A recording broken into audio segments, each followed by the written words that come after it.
Temeria is internally divided. I'll not allow a band of treacherous barons to use my children as their banner. I don't believe we've been introduced. Vernon Roach. I carry out orders others are incapable of executing. Geralt of Rivia. Demavend is dead. King of Ader, by the grace of the gods. I can add several more heads to this one. That's not my father. But it is your king, boy. You were one of us, Geralt. You saved us. Did you dream of the Wild Hunt again? The Wild Hunt is a riddle. A riddle that will restore my memory. What do you want from me, Roach? What would you do if you were freed? I'd go after the Kingslayer. What is up, ladies and gentlemen of YouTube? This is another Win Productions video, and I am your host Luthien, and I am back with a review of The Witcher 2 Assassins of Kings, which is an RPG developed by Polish gaming company CD Projekt, and The Witcher 2 on The Witcher games. There has been 2 games in the Witcher series, are based on the books written by the Polish author Andrzej Sapkowski. But as far as I have noticed, the only thing that they have borrowed from the books are basically the world and the character, the Witcher. And if you have not figured that out by yourself, you play as the Witcher Geralt of Rivia, which slays monsters for a living. But he will not do a lot of monster slaying for a living in this particular game. This is a story about redemption and revenge and clearing his name. First of all, huge spoiler alert. This is a review, and I will tell you things about the story and show you things about the story that you may not wish to know. So anyway, he has been blamed for the murder or assassination of King Foltest, when it was in fact another Witcher who slew him.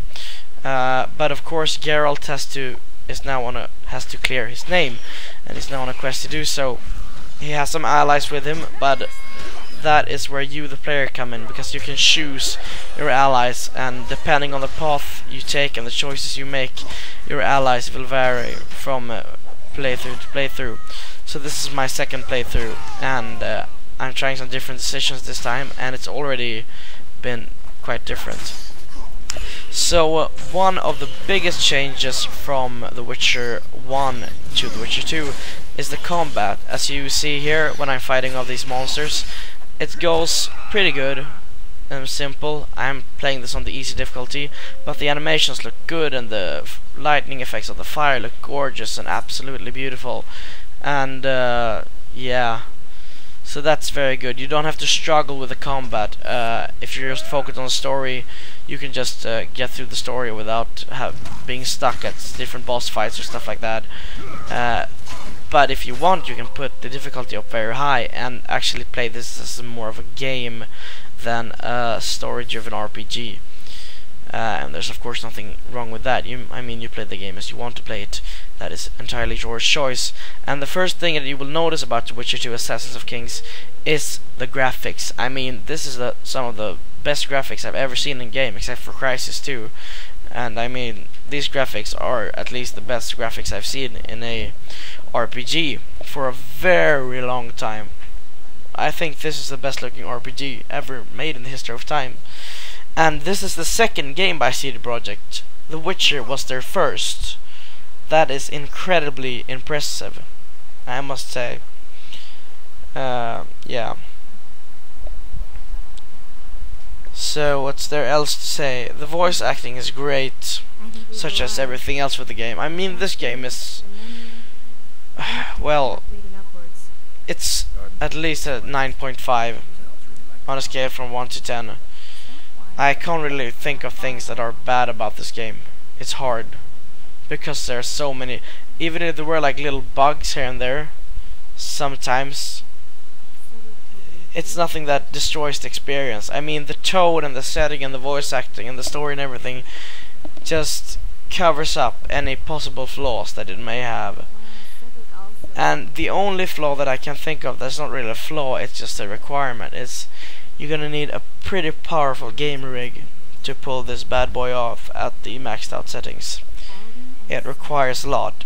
And I'm gonna go as far to say, graphics aside, they look awesome, but in terms of story and gameplay and everything, I think that this game can challenge Skyrim for RPG of the year. There, I said it. I know it's like, I can't believe I'm saying it, but I think it could be better than Skyrim. I mean, Skyrim will of course be more epic than this game, but this game has so fucking much that Skyrim will never have. I think Bethesda will try to impress the greater audience, and CD Projekt has not done that. CD Projekt has set out to make a real RPG that is story driven and story centric, and it's non-generic in the sense of the story and the game and the playthrough will never be the same twice if you not make the exact same decisions, of course. But you know, depending on decisions you make and everything, there are certainly more than 5 different endings to this game, and I've just played through one. This is my second playthrough, and it's impossible to hate that if you of course don't like story. And if you don't like story, just shut down the video, unsubscribe, and go play Call of Duty, because, or I changed my mind on that last note, don't unsubscribe, but go watch some Call of Duty video if you're not interested in story, because this is, oh, it's so good, the story. I mean, I'm like excited to make, I've never been excited for a game for a long time. I mean, the last time I was excited about the game was about World of Warcraft Cataclysm, and when that game came out, I was fucking disappointed at it, and I'm afraid that will happen to Skyrim too. I hope it will not, but you know, that's always a possibility. I think that there's gonna have to be a battle about RPG of the year between The Witcher 2 and Skyrim. And right, when we're on the subject, it's hard to compare The Witcher 2 and Skyrim to one each other, because they're so entirely different games. I mean, Skyrim's story is more epic, sure, if you're talking story. Skyrim's story will surely be more epic and grandiose, but you know, The Witcher 2 has a more cozy, fairy tale, classic fantasy story. And the gameplay, I think, is less mainstream than Skyrim's gameplay will be. I think Skyrim's gameplay will be incredibly mainstream and less story centric. I think the crafting and the alchemy or whatever you will do in Skyrim will impact a lot on the game. Here on my first playthrough of The Witcher 2 Assassin's of Kings, I didn't make a single potion. So it's there if you want to do it, but you don't have to. And I think that will not be the case with Skyrim. I think you're gonna have to do it.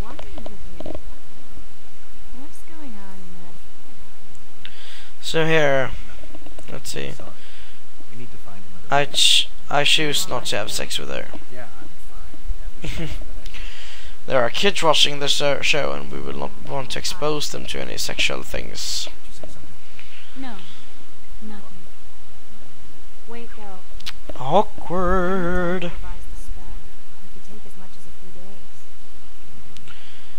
So I'm just skipping through some dialogue here, because I've already seen it in my last playthrough, and it's not interesting, since I already know the story this far. But soon enough the story will change when I make some other choices.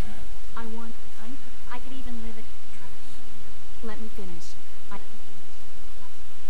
By the way, I totally recommend picking up the Witcher books. They are really good fantasy, and I really recommend them. They are really worth reading.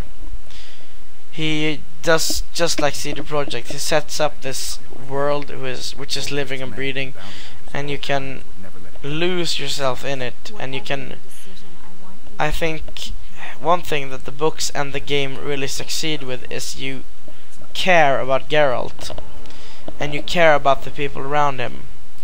And I think that is very rare. It's been a long time since I cared about a character that I play in a game. I mean, on an emotional level, of like how a story turn out and if he survives and things like that. There were one moment where I made the wrong decision and got captured by some guards, and it ends up with Geralt getting stabbed in the stomach, and I like and like jumped 2 meters in the air and went like, what the fuck, he can't die, you know. I really cared about Geralt as a character. And here you can also choose not to kill these guys, but I choose to cut their heads off. Yes, indeed.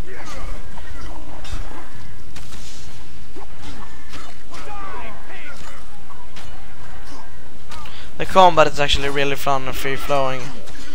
It's something that you have to struggle with. It's a bit of a learning curve, but the prologue takes care of that. And you basically, yeah, you slay it. Slay the stuff with your sword. And the Witcher lore is in the game, which is that Geralt has 2 swords. A steel sword for taking care of humans and elves and dwarves, and a silver sword for killing monsters and other stuff like that. So yes. God, look at the graphics. It's so good looking, isn't it? Well, ladies and gentlemen, that has been my review of The Witcher 2 Assassins of Kings, which is available at digital distribution platforms and in a gaming shop near you. And I will hopefully see you soon. I have some stuff I gotta do, but I thought I'd just get this video out there for those who are still interested in me. I'll finish off with a battle between Geralt of Rivia and the Kingslayer Letho. Hope you enjoy that, and I'll see you guys later. Bye. I have to kill you. Try it, but I'm no king.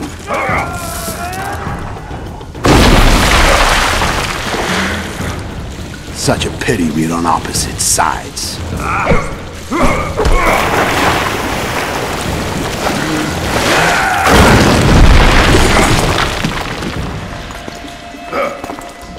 I see you still know how to fight.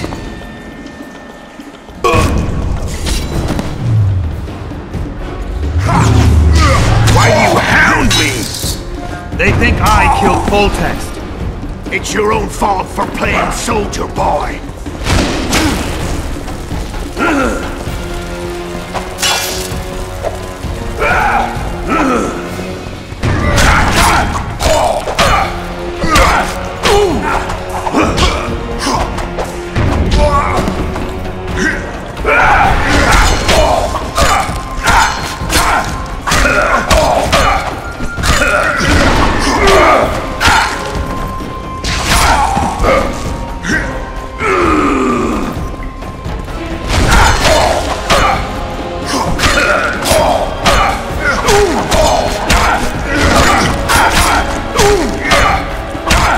Why would a Witcher kill kings?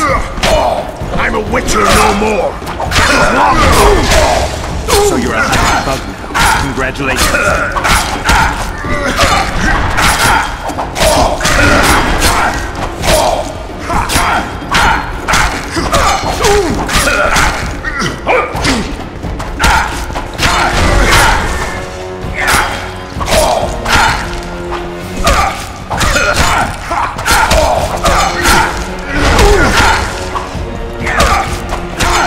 Should have surrendered when you could. You fight well, but you The muscles remember. one thing the wild hunt couldn't take from me.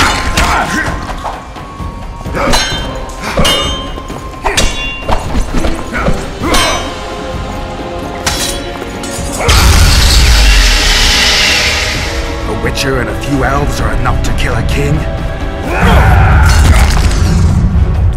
You've no idea how many people were eager to help us. You really think they will all keep quiet? Yorveth's time is running out. The others will be judged and condemned for sowing chaos. So, why? You were one of us, Geralt. You saved us. Now we're even. Your witch is good with magic. Think she'll be able to teleport me to Edirn. If she behaves, I won't harm her. I'll find you. See you in Edirn, then.